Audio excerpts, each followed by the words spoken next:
Hi viewers and subscribers. Today మనం June 7 2025 సంబంధించి current affair discuss చేయబోతున్నాం.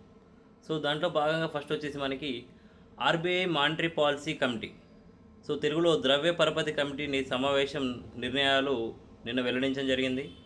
అయితే ప్రతి 2 నెలలకు ఒకసారి ఆర్బీఐ ఈ విధంగా అంటే ఆర్బీఐ మానిటరీ పాలసీ కమిటీ సమావేశాలు నిర్వహిస్తుందన్నమాట. దాంట్లో భాగంగా మనకు నిన్న జరిగిన కీ డిసిషన్స్ వచ్చేసి రెపో రేట్ దీన్ని 0.5%కి తగ్గించారు. అయితే ఈ తగ్గింపు వల్ల అంతకుముందు 6% ఉండే, ఇప్పుడు తగ్గించారు కదా, సో అది 5.5%కి వచ్చింది. అసలు రెపో రేట్ అంటే ఏంటంటే మనకి ఆర్బీఐ కమర్షియల్ బ్యాంక్స్కి లోన్స్ ఇస్తుంది, షార్ట్ టర్మ్ లోన్స్ ఇస్తుంది అనమాట. సో ఆ షార్ట్ టర్మ్స్ లోన్స్ని వాటిపైన వడ్డీ కూడా విధిస్తుంది అనమాట. ఈ ఆర్బీఐ ఇచ్చే షార్ట్ టైమ్ లోన్స్ పైన వడ్డీని రెపో రేట్ అంటారు. ఆర్బీఐ కమర్షియల్ బ్యాంకులకు ఇచ్చే షార్ట్ టైమ్ లోన్స్ అంటే స్వల్పకాలిక వ్యవధి గల రుణాలపైన వడ్డీని ఇక్కడ రెపో రేటుగా మనం చెప్పొచ్చు. అయితే దీన్ని ఇప్పుడు ఆర్బీఐ తగ్గించింది. ఈ తగ్గింపు అనేది గత 5 ఇయర్స్లో చూసుకుంటే అతిపెద్ద తగ్గుదల. సో 5.5% రావడం అనేది ఇది గత 5 ఇయర్స్లో అతిపెద్ద తగ్గుదల అన్నమాట. అయితే ఇప్పటివరకు ఆర్బీఐ ఈ ఇయర్ వచ్చేసి మనకు ఓవరాల్గా 1% తగ్గించింది రెపో రేట్ని. ఎప్పుడెప్పుడు అంటే ఫిబ్రవరిలో 0.25% తగ్గించింది, ఏప్రిల్లో 0.25% తగ్గించింది, అలాగే మనకి జూన్లో 0.5% అంటే నిన్న జరిగిన సమావేశంలో 0.5% తగ్గించింది. సో ఓవరాల్గా ఈ ఇయర్ 1% తగ్గించింది అన్నమాట. ప్రజెంట్ 5.50% ఉంది RBI repo rate. Repo rate అంటే ఆర్బీఐ మన కమర్షియల్ బ్యాంకులకు ఇచ్చే రుణాలపైన వడ్డీ, ఇంట్రెస్ట్ ఇది. ఓకే, నెక్స్ట్ చూసుకుంటే సిఆర్ఆర్. ఇదే కమిటీ ఏ నిర్ణయాలు తీసుకుందంటే క్యాష్ రిజర్వ్ రేషియో అంటే తెలుగులో నగదు నిల్వల నిష్పత్తిని కూడా ఈ ఆర్బీఐ 1% తగ్గించింది. 1% తగ్గించిన తర్వాత ఆఫ్టర్ రిడక్షన్లో 3%కి సిఆర్ఆర్ తగ్గిందనమాట. అంతకుముందు 4% ఉండే, ఇప్పుడు 1% తగ్గించేసరికి ఇది 3%కి వచ్చేసింది అనమాట. అయితే ఈ సిఆర్ఆర్ అంటే ఏంటంటే బ్యాంకులు వాటి వద్ద ఉన్న అమౌంట్లో, సో మనం అందరం బ్యాంకులో మన అమౌంట్ దాచుకుంటాం కదా, సో ఓవరాల్ సమ్ అమౌంట్ ఉందా అనుకుందాం, 100 రూపీస్ ఉందా అనుకుందాం. ఓవరాల్ 100% అనుకుంటే దాంట్లో మినిమం 3% అనేటివి ఎప్పటికీ ఆ బ్యాంకు తన దగ్గర ఉంచుకోవాలి. బ్యాంక్స్ లోన్స్ ఉంటాయి కదా, సో మొత్తం లోన్స్ కానీ ఇంకేమైనా ఇచ్చే సందర్భంలో కూడా మినిమం 3% మాత్రం రిజర్వ్గా ఉంచుకోవాలి. ఇదే క్యాష్ రిజర్వ్ రేషియో, నగదు నిల్వల నిష్పత్తి మినిమం 3% అమౌంట్ అనేది తన దగ్గర ఉంచుకోవాలని చెప్పేసి దీని అర్థం అన్నమాట. ఓకేనా, నెక్స్ట్ చూసుకుంటే మనకు దేశీయ బ్యాంకుల్లో, సో మన డొమెస్టిక్ బ్యాంక్స్లో ఈ ఫారెన్ యజమాని వాటా 15% ఉంది ప్రజెంటు. దాన్ని మాత్రం ఆర్బీఐ పెంచలేదు. సో మన కంట్రీలోని బ్యాంకులలో విదేశీ బ్యాంకుల వాటా ఇప్పుడు ప్రజెంట్ 15% ఉంది, అంతే కొనసాగించింది ఆర్బీఐ. నెక్స్ట్ చూసుకుంటే మనకి ఇదే సమావేశంలో ఆర్బీఐ ఇన్ఫ్లేషన్, ద్రవ్యోల్బణం, సో దీన్ని 3.7%గా అంచనా వేసింది. అదేవిధంగా ఈ ఫైనాన్షియల్ ఇయర్, ఈ ఆర్థిక సంవత్సరం గ్రోత్ రేట్ని 6.5%గా అంచనా వేసింది RBI MPC monetary policy committee.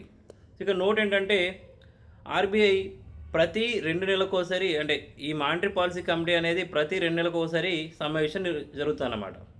Next కంటిన్యూషన్లో చూసుకుంటే మనకి ప్రపంచంలోనే ఎత్తైన రైలు బ్రిడ్జి ప్రారంభించిన పిఎం మోడీ గారు. అయితే దీన్ని చినాబ్ నదిపైన నిర్మించారు.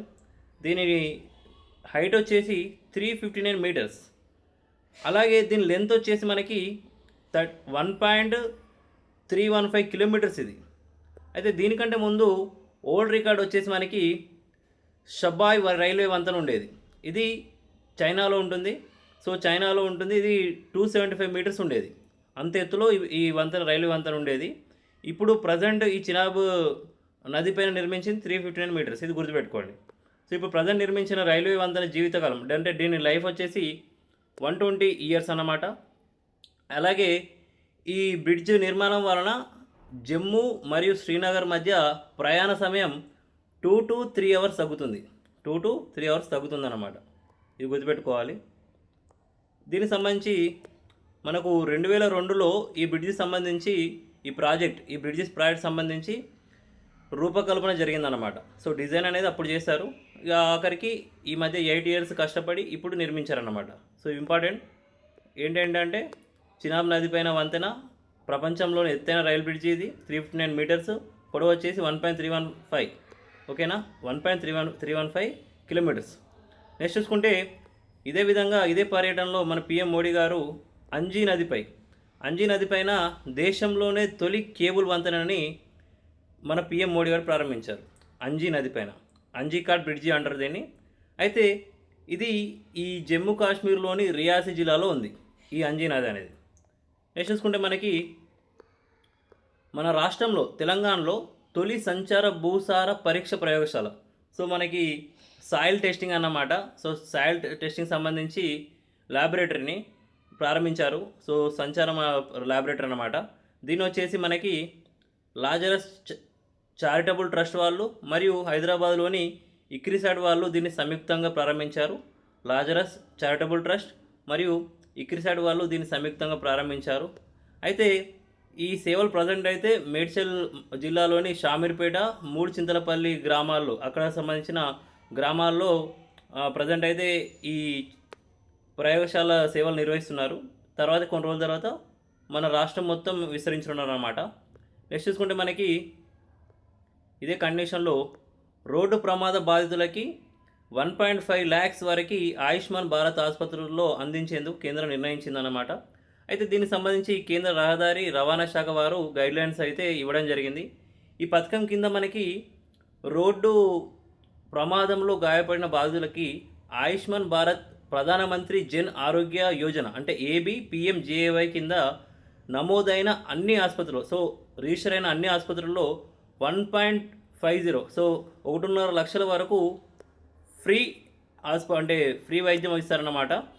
అదేవిధంగా నేషనల్ హెల్త్ అథారిటీ జారీ చేసే మార్గదర్శకాలు అంటే దాని గైడ్లైన్స్లోకి వచ్చే ఆసుపత్రులు కూడా ఈ సేవలు అందించడానికి ఎలిజిబుల్. మొత్తానికైతే ఇప్పుడు ప్రజెంట్ ఒక పర్సన్కి యాక్సిడెంట్ అయిందనుకోండి, ఆ పర్సన్ మొత్తంగా 7 days పాటు ఈ 1.5 lakhs వరకు ఉచితంగా ఆయన ట్రీట్మెంట్ తీసుకోవచ్చు అన్నమాట. ఓకేనా. అయితే ఈ యాక్సిడెంట్ జరిగిన 24 hours లోపు ఈయన హాస్పిటల్లోకి వెళ్ళాలి. 24 hours లోపు ఈయన హాస్పిటల్కి వెళ్ళి ట్రీట్మెంట్ తీసుకోవాలి. 24 hours తర్వాత ఈయన హాస్పిటల్కి వెళ్తే మాత్రం ఈ పథకం అనేది వర్తించాలన్నమాట. నెక్స్ట్ చూసుకుంటే మనకి 2021 సంవత్సరంలో జనన మరణ ఎన్రోల్మెంట్ దీనికి సంబంధించి జాతీయ లెక్కల విభాగం వారు నివేదిక ఇచ్చారు. అంటే బర్త్ డెత్ ఎన్రోల్మెంట్ సంబంధించి. అయితే 2021లో మనకు ఈ బర్త్ రేట్ ఎన్రోల్మెంట్లో వచ్చేసి మనకి తెలంగాణ 21 ర్యాంక్లో ఉంది, టాప్లో గుజరాత్ ఉంది. అదే డెత్ ఎన్రోల్మెంట్లో వచ్చేసి తెలంగాణ 19th ర్యాంక్లో ఉంది, టాప్లో పంజాబ్ ఉంది. జనరల్గా అయితే మనకు దేశంలో ఎక్కడైనా సరే ఒక మరణం కానీ జననం కానీ జరిగిన 21 daysలోగా సంబంధిత పంచాయతీలో కానీ మున్సిపల్లో కానీ ఖచ్చితంగా ఎన్రోల్మెంట్ చేయాలి. ఓకేనా. అట్లా చూసుకుంటే ఈ బర్త్ ఎన్రోల్మెంట్లో టాప్లో గుజరాత్ ఉంది, తెలంగాణ 21 ర్యాంక్లో ఉంది. అలాగే డెత్ ఎన్రోల్మెంట్లో మన తెలంగాణ 19th ర్యాంక్ ఉంది. Thank you. నా ఎక్స్ప్లెనేషన్ నచ్చినట్లయితే లైక్ చేయగలరు, సబ్స్క్రైబ్ చేసుకోగలరు.